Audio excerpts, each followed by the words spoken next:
اگر حضور زمین پر نہ آتے، اللہ کو نہ دیکھا ہوتا اور نہ بتاتے کہ وہ ایک ہے، تو اس کی توحید بیان کون کرتا؟ کسی اور نبی نے تو دیکھا ہی نہیں تھا۔ تو موسیٰ نے دیکھا ہی نہیں تھا تو کیسے کہتا کہ میں شہادت دیتا ہوں اللہ ایک ہے؟ عیسیٰ علیہ السلام نے تو اللہ کو دیکھا ہی نہیں، وہ کیسے کہتے کہ میں شہادت دیتا ہوں اللہ ایک ہے؟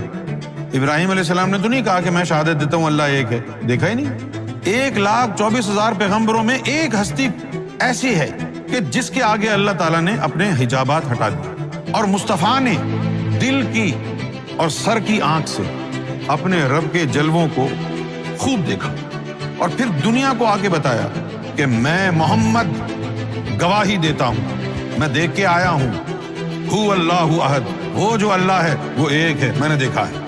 یہ جملہ موسیٰ نہیں کہہ سکتے، ابراہیم نہیں کہہ سکتے، نوح نہیں کہہ سکتے، یہ انہوں نے تو دیکھا نہیں۔ تو اب کہہ دیجئے یہ جملہ کہ مصطفیٰ کے بغیر، اقرار مصطفیٰ کے بغیر توحید ادھوری ہے۔